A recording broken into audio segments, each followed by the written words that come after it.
अब इस काल वृक्ष की जड़ को खत्म करना होगा।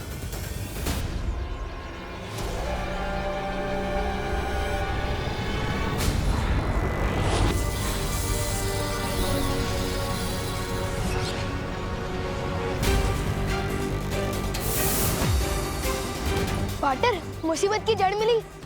जड़ भी मिली और खत्म भी कर दिया। अब ये पूरा काल वृक्ष धीरे धीरे करके मुरझा जाएगा। ये हुई ना बात पार्टनर।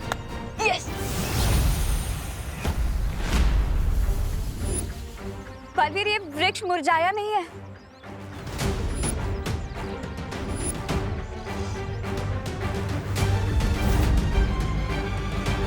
हाँ, ये तो और बड़ा हो रहा है।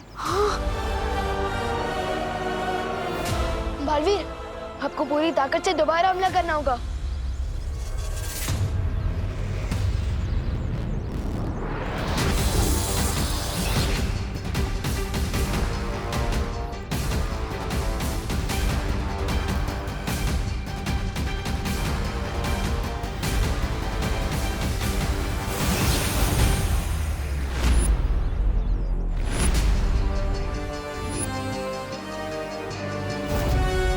तुम्हारी शक्तियों का असर क्यों नहीं हो पा रहा है इस पे बलवीर? मुझे लगता है हम सबको मिलकर अपनी शक्तियों का इस्तेमाल करना चाहिए।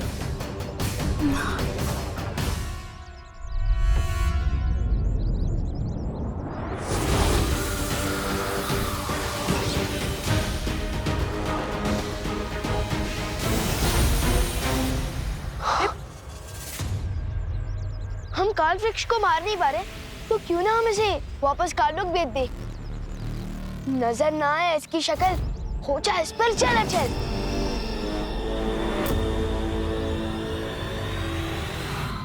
जंगल की आग को कितना भी फूंक मारकर बुझाने की कोशिश कर लो, लेकिन वो बुझ नहीं सकती।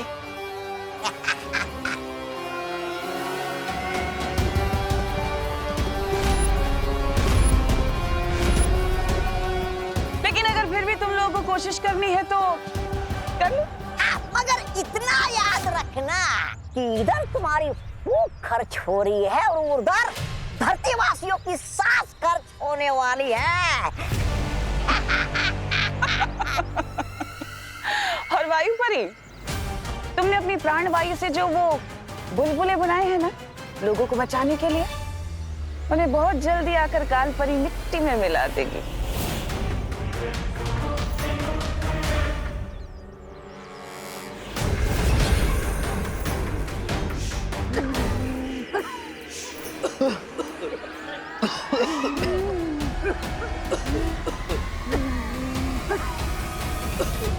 लेकिन माँ तो जटिल वन में है।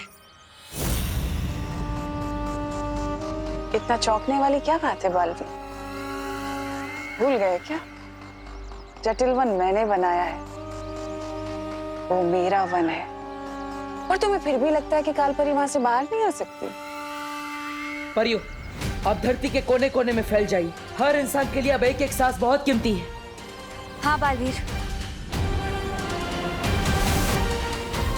पार्टनर, मुझे मम्मी, दीदी और दादाजी की चिंता हो रही है।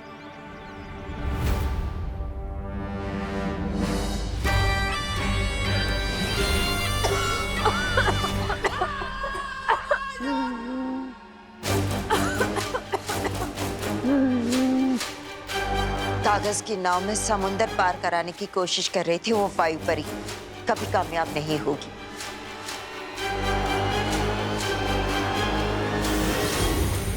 बालवीर, अब तुम्हारे पास हार मानने के अलावा कोई और चारा नहीं है,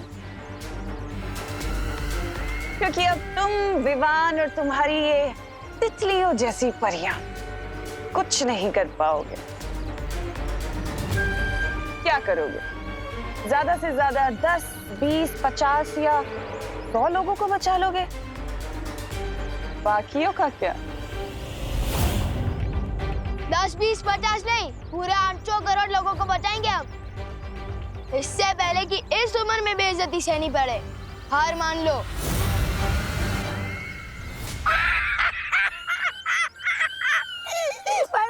ये छोटा बालवीर तो बड़ा मजाक किया है। इसे पृथ्वी खत्म होने के बाद इसे हम काललोक में अपने मनोरंजन के लिए ले चले क्या?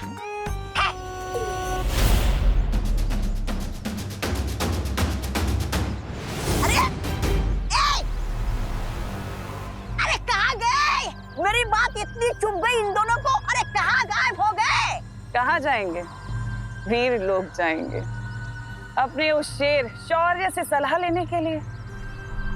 पर चाहे कितनी भी सलाह क्यों ना ले लो बालवीर,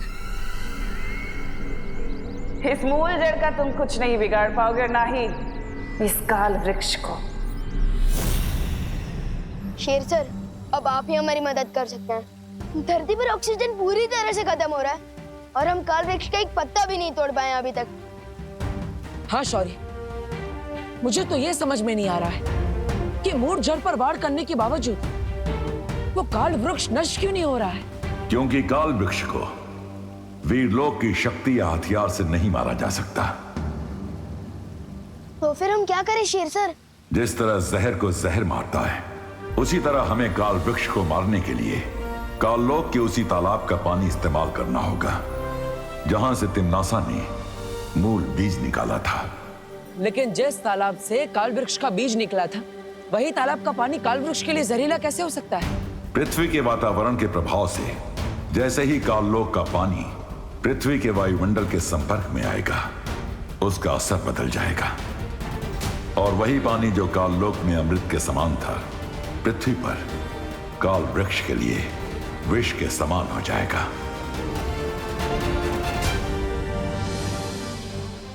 ठीक है शौर्य, हमें अभी काललोक जाना होगा।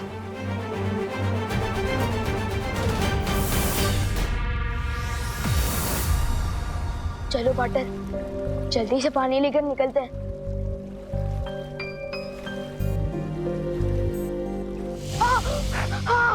तुम ठीक तो हो ना विमान? पार्टनर, ये पानी है या तेजाब? पूरा हाथ चल के मेरा। इस काललोक के पानी को हम नहीं छू सकते। अगर हम इसे छू नहीं पाएंगे तो हम इसे धरती पर कैसे ले जाएंगे? हमें किसी काललोक वाले की मदद लेनी पड़ेगी। लेकिन काललोक वाले हमारी मदद क्यों करेंगे? हमारी मदद नहीं करेंगे, लेकिन अपनी भैरानी की मदद तो करेंगे ना। मतलब?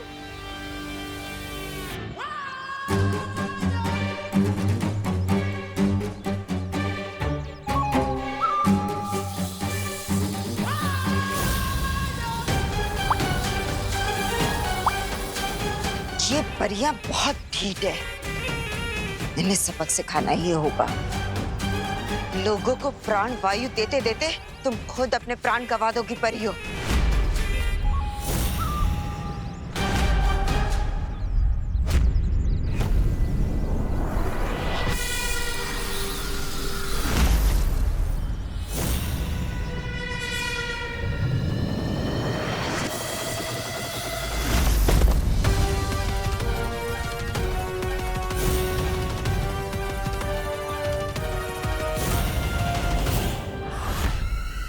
जब्दाली,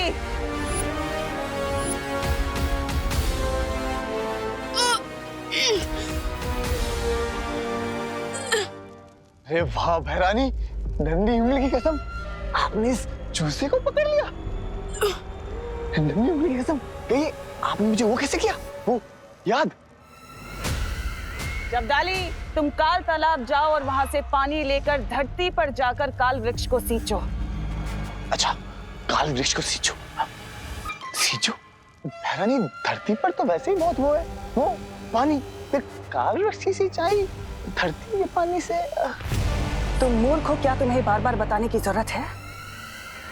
काल वृक्ष को सिर्फ काल जल से सींचा जाता है, धरती के जल से नहीं। जाओ। नहीं, मैं तुम्हें ऐसा नहीं करने दूंगा। वो जल मैं तुम्हें काल वृक्ष को नहीं देने दूंगा। छोड़ो मुझे, तुम ना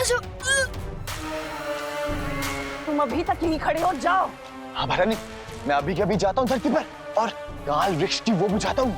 ओ, यस। हाँ।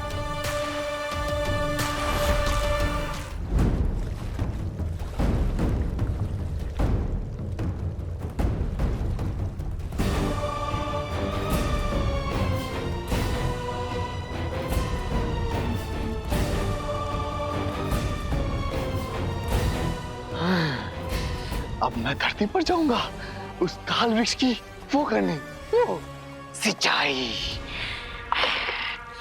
जब्दाली,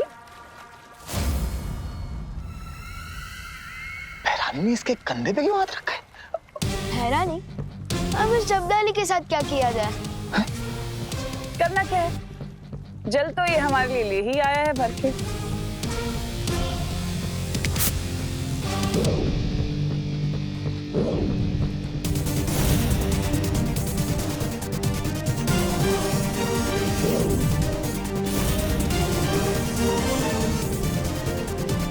रानी, नन्ही उंगली की कसम, आपने इस बालवीर का मुंह क्यों ले लिया? अरे ढक्कन, तिमनासा ने बालवीर का नहीं, बालवीर ने तिमनासा का रूप लिया है। ये तो मेरे साथ धोखा हुआ है। मैं अभी भैरानी को बताता हूँ। भैरानी! अब तुम स्थिर मूर्ति हो गए हो। अब तुम्हारी खुद की खबर किसी को नहीं मिलेगी। दिमाग में भूसा, हाथ में जल, जब्दाली हो चलाचल। काम हो गया पार्टनर। बहुत खूब विवान। हमने जब्दाली को तो आसानी से मूर्ख बना दिया, लेकिन तिमनासा और कालपरी, काल वृक्ष की मूल जड़ में हमें आसानी से पानी नहीं डालने देंगे। तो हमें क्या करना चाहिए पार्टनर? इस असली हथियार को छुपाने के लिए हमें नकली हथियार चाहिए होगा।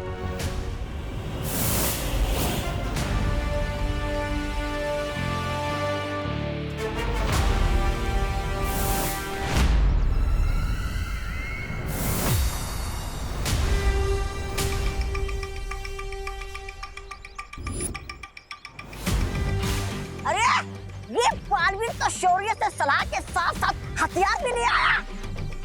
फिक्र करने वाली कोई बात नहीं है, तौबा तौबा, क्योंकि वीर लोग का कोई भी हथियार काल वृक्ष का कुछ नहीं बिगाड़ सकता। क्या तुम्हें सच में लगता है कि ये वीर लोग का हथियार है?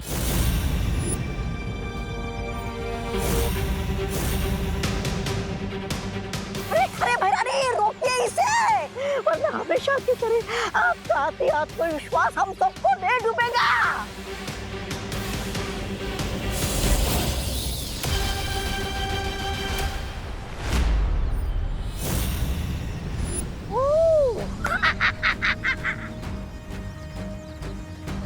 इस नकली अस्त्र से मैं तिमनासा का ध्यान ज्यादा देर तक नहीं भटका सकता। विवान, तुम्हारे पास ज्यादा समय नहीं है।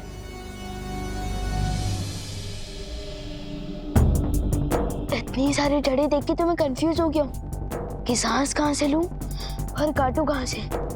लेकिन मूल जड़ पर ये पानी डालने का जो कमिटमेंट किया है, निभाना तो पड़ेगा।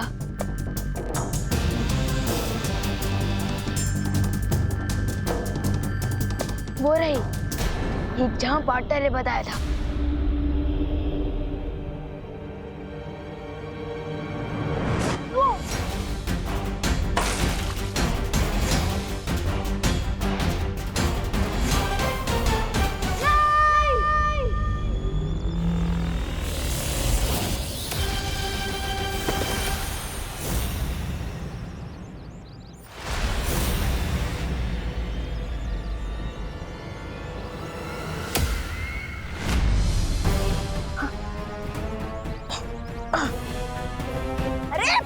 अभी तो आप जीत रही है, फिर ऐसी क्यों शक्ल बनाई है आपने, जैसे आपके थाली से कोई काला कौवा रोटी लेकर उड़ गया हो। ऐसा मैं नहीं बोल रहा हूँ। मुझे ऐसा क्यों लग रहा है कि हमारे साथ कोई चाल चल रहा है? ये जानबूझकर यहाँ पर समय बर्बाद कर रहा है। गड़बड़ है। तुम्हारा शक सही है तिमनासा। ये जब्दाली की नन्ही उंगली की कसम, ये वो क्यों हो गया है मूर्ति? इस पे वीर लोग का जादू किया गया। जब्दाली मुझे काल लोग के तहखाने में मिला। नन्ही उंगली, तहखाने से कौन सा खजाना ढूंढ रहे थे? अरे नन्ही उंगली की कसम, तौबा तौबा, खजाना तो वो लूट कर ले गया, वो बालवीर। सीधा सीधा बोलो, क्या बोलना चाहते हो तुम? छल हुआ है, धोखा हुआ है, प्रपंच हुआ है मेरे साथ बेमार। भैरानी, वो बालवीर आया था काल लोक में, आपका रूप लेकर। मुझसे बोला हर साल मंदिर के तालाब का जल चाहिए, काल वृक्ष की सिंचाई करनी है, मैंने दे दिया महारानी। इसका मतलब जो ये यहाँ कर रहा है वो खेल है, और असली लड़ाई तो छोटा बालवीर धरती के नीचे कर रहा है।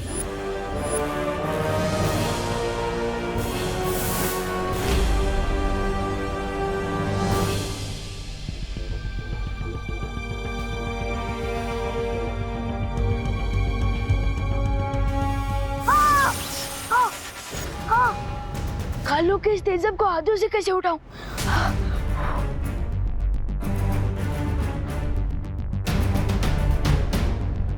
मैं इस पानी को अपने हाथों से नहीं उठा सकता। तो क्या हुआ, मैं अपने चल जादू की शक्ति से इस जमीन के टुकड़े को ही ऊपर उठा दूं, तो मूल जड़ तक पानी भी पहुंच जाएगा। काल लोग का काला जल करते मिट्टी चल चल।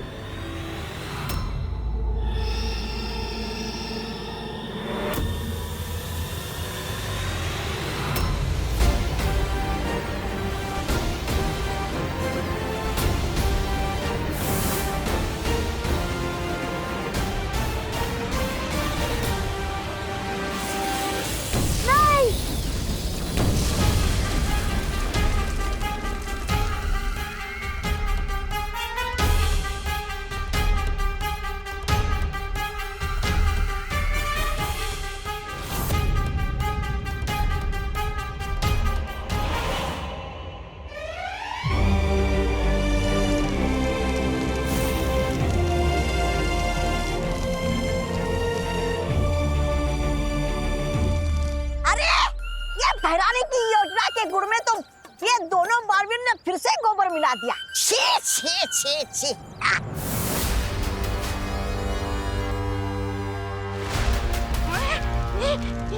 भाग तोबा तोबा।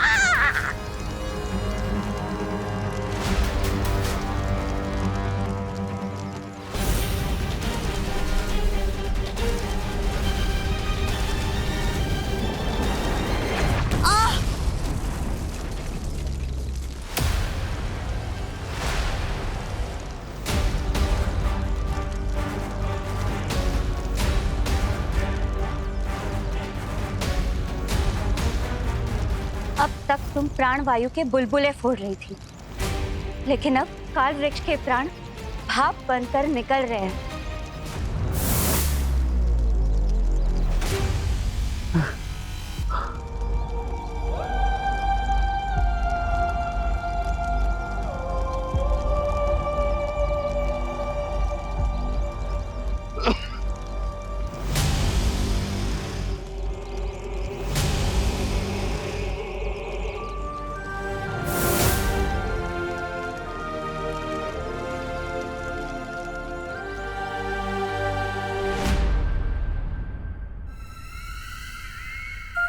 तुम अभी भी यहाँ क्यों खड़े हो तमन्ना? अपनी हार पर 2 मिनट का शौक मनाने के लिए? शौक तो अब तू मनाएगा।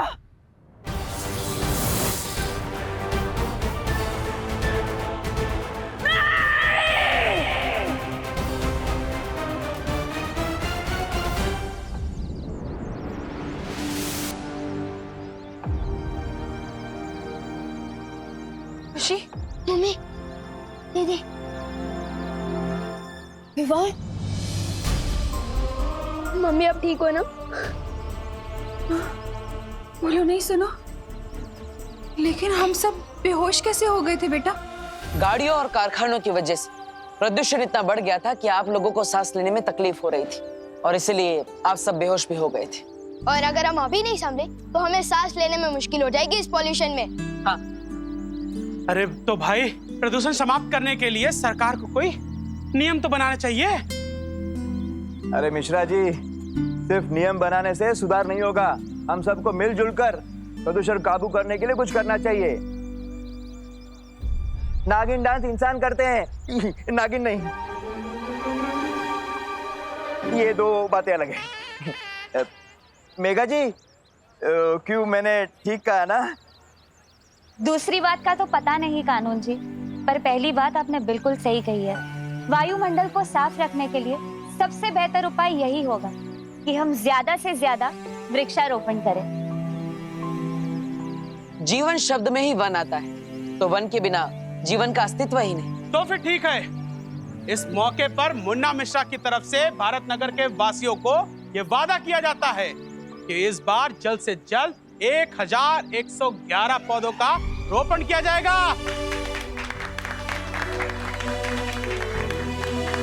और वो भी साउथ अफ्रीका के जंगलों से मंगाकर। क्यों? ये बात तो हजम नहीं हुई। और हम सब ये वादा करते हैं कि जब तक ये पौधे वृक्ष न बन जाए, हम इनका ख्याल रखेंगे। वाह भैया, वाह भैया।